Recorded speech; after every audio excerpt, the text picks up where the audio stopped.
All right, 11 minutes gone past the hour of 5, and it's time for us to switch the conversation. And it's all facts on 92.3 Nigeria Info. All right, yeah. So apologies for that. So it's time for us to switch the conversation. But if you're just tuning in, you tuned in at the right time because the conversation for development is still on.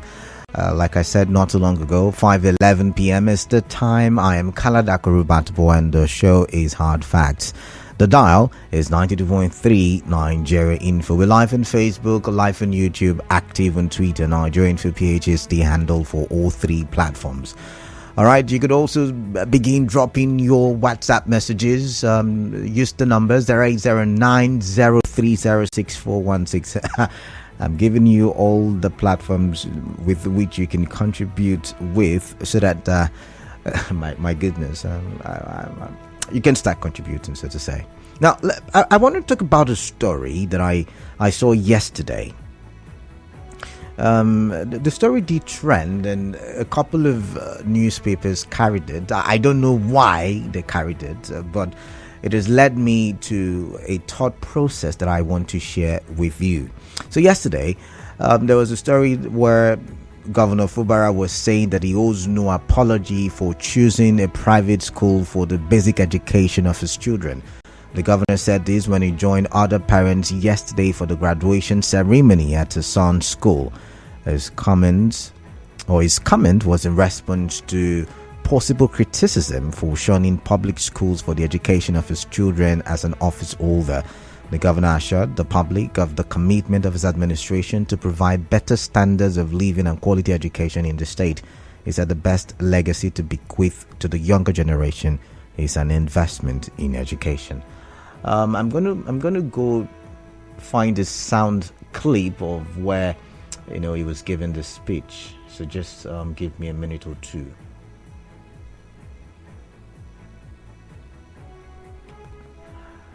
Okay, so I will look for it later, but let me go straight to what I'm thinking. Now, I know sometimes in Nigeria, we can be very sensational, very emotional when we are making contributions.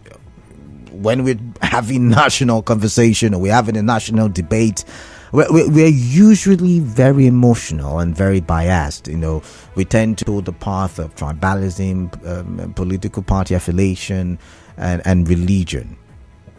However, I'm going to look at this from a totally different angle. I'm not going to allow you have that sensational conversation. No, I want us to think. Now, you understand that the governor and every other politician has got the right to send their children to any school that they want to send their children to. It's not illegal. It's their right. However, what is of concern to me is the state of our public schools. You see, this argument as to whether a politician's child should go to a public school would not even be there if our public schools are in order. Now, I was not able to do a research on whether politicians in other countries have their children in public schools, but I can tell you that they have private schools in all of these countries as well. And the public schools, to some extent, in certain places, can compete. Not entirely, but at least can compete when it comes to standard and quality of the education that they get. So it's not necessarily about whether the politicians have their children in public schools. For me, you have your opinion, of course. What it is for me is the state of the public schools. And so I did my research. And I checked. We've had about 5 governors since May 29, 1999. If you would add Sir Celestine Omeya to the fold, we've had about 5, right? And apart from Sir Dr. Peter Odili, who went to, can I call it a missionary school, what's the name of that school now? Christ the King College, Onitsha. The other people who have come attended a public secondary school. Omeya County Grammar School, Ikore Eche. Amechi Government Secondary School, Okolobiri, Bayelsa, that's the old River State. Wike Government Secondary School, Eneka, in Obiakpo, of course. Governor Fubara Comprehensive Secondary School, Okpobo. Now, if you extend the net and extend it to the other politicians, you will realize that many of them went to public schools.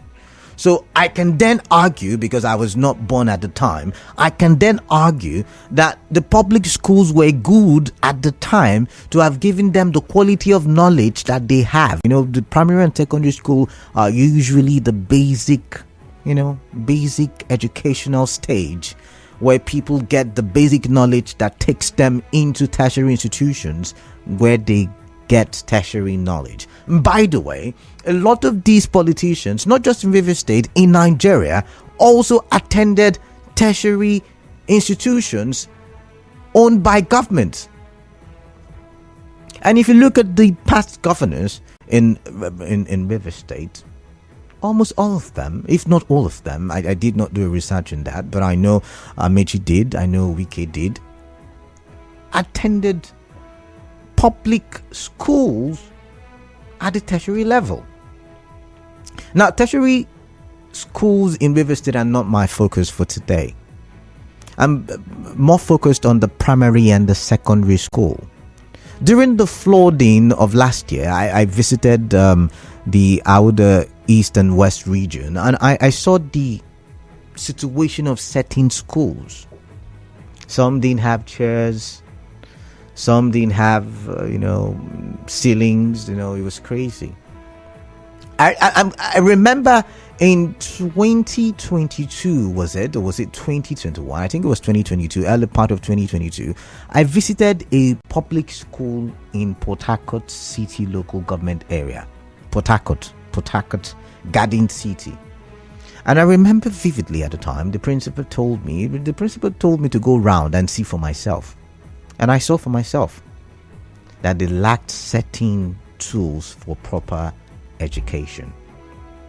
But yet, a lot of the people in power were people who benefited from the public school system. It means that at the time, the taxpayers' money were used to actually give us good education. If you are, within the age of 20, 30, 40, try doing a mathematics battle with your father, who's somewhere around 60, 70, 80, and you would see the extent of knowledge that was imparted on, that generation by the public schools. A lot of us within the age of 20, 30, 40, we went to private schools. Some of us went to private schools. Go back then and see the quality and then compare it to now. And that's why I want to ask the question. Can we get the public schools to the standards of the past, or even surpass it? Because technology has come into play. I don't think they had the technology we have now then. So technology has come into play, so it means that we should even be having improved standards. But can we get our public schools to the level of quality where they can compete with private secondary schools, private primary schools? And the question is necessary because while a lot of you can afford private schooling for your children, there are many more people who cannot afford it. And for us to be able to tackle poverty, for us to be able to tackle a lot of the menace in our society, then we need to have people who are educated. We're not saying they have to get to the university level, but you see, primary and secondary school education is necessary. really is necessary. It forms, it helps forms, it helps to form the mind of the children. 21 minutes gone past the hour 5. I like to hear what you think about this conversation. Remember, it is not about the governor. The conversation is not about the governor and his child or his children. No, it's not. It's just a reference point to the conversation that I want to have, which is the public schools then were so great. And if we had over the years worked on the public school system, like I said, there will be no argument as to whether the governor's child is there or not. Because if the school standard were so great, some of these public officials would have their children in these schools. I know what I'm saying. I mean, if we could have a comprehensive secondary school competing. And if I ask you, some of you will say, oh, the former minister, Right Honorable Rotimi Amici, he's a brilliant fellow. He's very intelligent. Some of you would say so. But he went to a public school in Bayelsa, Okoloibiri. If I ask you, some of you say, oh, the former governor, Chief Barrister Yesom Wike, is a phenomenal man. Public school. Public school. 0817-923-0002. 0817-923-0003. And like some people argue, you might send your children to private school and they get the best of education. But you see, will they be able to live a comfortable life when the other people who are not as educated and who cannot, get a job or do something with their life, allow your children to rest or be comfortable in peace? All right. For WhatsApp messages, you can use the number 0809-030-6416. And Facebook we're live, YouTube we're live, Twitter we active. Nigeria Info PH is the handle. I'm taking the first call, 92.3 Nigeria Info. Oh, Dave. Yeah, what's your name? I'm Mr. Edward. Mr. Edward, tell me what's on your mind quickly, please. I'm calling from Magic. All right, tell me what's on your mind quickly. Actually, this issue of education, primary standard or government school, I would say is a negligence of the local government, okay, the state government, towards primary and tertiary institution in the state. I attended the primary school in the early 80s, and it was wonderful. If you could remember, virtual primary education. We have every necessary thing that a school should have. Then, and it was wonderful for us going to primary school. Summarize, please. Summarize. But now it's just a negligence. And people are taking an alternative of taking their children to private school. Because the primary school, they don't look up to it again. All right, then. All right, talking about it, infrastructure. All right, thank you very much. I've got to go. We've got a commercial break, and conversations continue. The show continues after this break.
have to continue right about now for a few minutes, so we're going to run through your contributions. So please, when you do call in, go straight to the point. For those of you joining us, we're looking at public schools, and I'm asking the question: can we get our public schools competing with private schools? Now, I understand that private schools have got huge investments. Most times, private schools have huge investments, and sometimes the private schools, they have all these high standards and all of that. I get that point. They are there for profits, and so they try to ensure that the business goes smooth.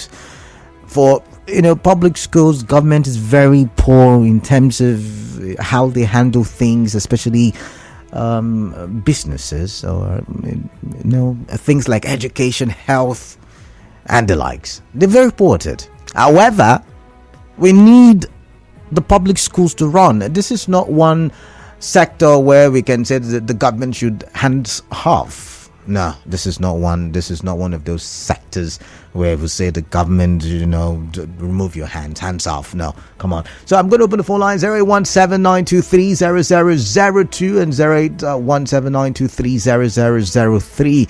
WhatsApp number 0809-0306416. The question is, how do we get our public schools to reach the height where they are as competitive with private schools? Not better, can be better, but I'm just looking at being competitive. John from Rumukrushi. Hello, John. Yeah, Mr. Kalada. Yeah, welcome. Quickly, please. Yes, you see, various governments have come and gone in Rivers State.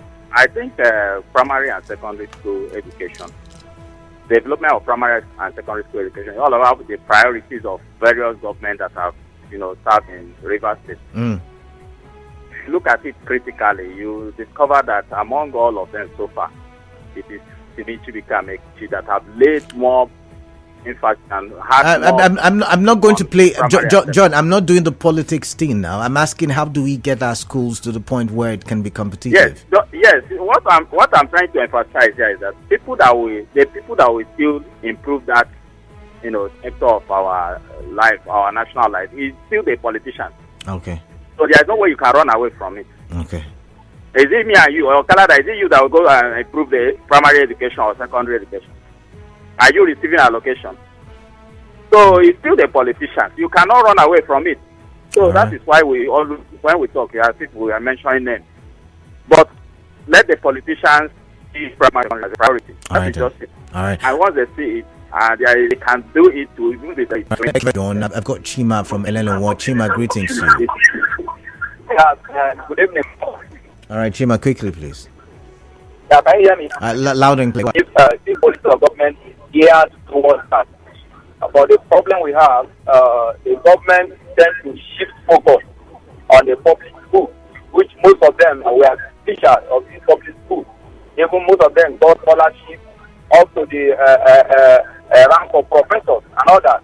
But at the end of the day, you see the same lagging behind. Like you said, and the question you asked, there is no way we mention and we cannot trace back what public school used to be, specifically in Rivers State here. State of emergency was declared in public school, and there was a massive reconstruction and rehabilitation of every public school, both the new ones that was built. We saw what it did then. Until we bring back that same image that the government of those days did, then we can be able to say that public school will be what it ought to be. Let me stop here. Thank you. All right, thank you very much, Hector. Hector from Ogbogoro, welcome. Let's talk. Okay. Yeah, quickly, please. The majority of us are products of public schools, from primary, secondary. It used to be very fantastic in the past. It used to be very good. Hector, I can't hear you. Sorry, I've got to let you go. It's not audible enough. But let's read some messages. This one says, Kalada, I have a slightly different view of the quality of public education when our current serving public officers and political leaders attended. If those schools were that good, how come the products that are ruling us today are performing so poorly, such that they couldn't even maintain the minimum educational standards they inherited, let alone other sectors of the economy. Don't you think there is something deficient in the system that produced them? A system is only as good as its product. A social model, both as a state and as a country, is fundamentally faulty because it is primarily designed to serve the colonial interests of those who gave us the system in the first place. PSD. But PSD, let me ask you now: the people who taught you in your private school system, where do you think they came from? They came from the public schooling back in the day. All right, let's read some more. This one says, evening presenter, all the persons you mentioned must have attended the public school, but how well have these people handled the public school while in office? Melford, that's the question I'm also asking. How do we get it back?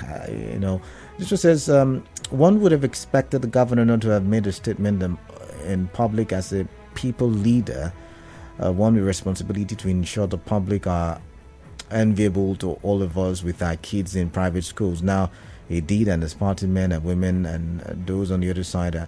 But that's not what we're talking about, Oibo Baye, Michael. That's not the conversation. The conversation is, how do we get our schools to be... Now, there is a lack of accountability in our public service in Nigeria, in contracts with the country like the USA. So in my view, public officials such as the president, governors, etc. should be the number one patrons of public institutions.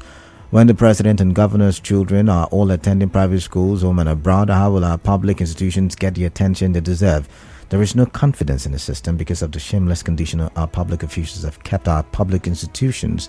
So they owe me an apology if their children attend private schools while they enjoy the privileges of public office. Flat Earth from Port Harcourt. I'm sorry, Fred and Origi, I will not be able to take your calls. We've got a commercial break coming up. So what will happen is the open season, I promise you, I would do well to take your calls during the open season. The open season will come your way after the news at 6. So please do well to stay tuned. The news is coming to keep you abreast with the happenings. I told you during the big stories that the Senate were in a closed door meeting and they had the ministerial list as their focus. Now we've got another news that says that's not what it is. So you see, you have to stay tuned to continually stay abreast with the happenings in our society. I'm Kala Dakurubatu, to stay tuned.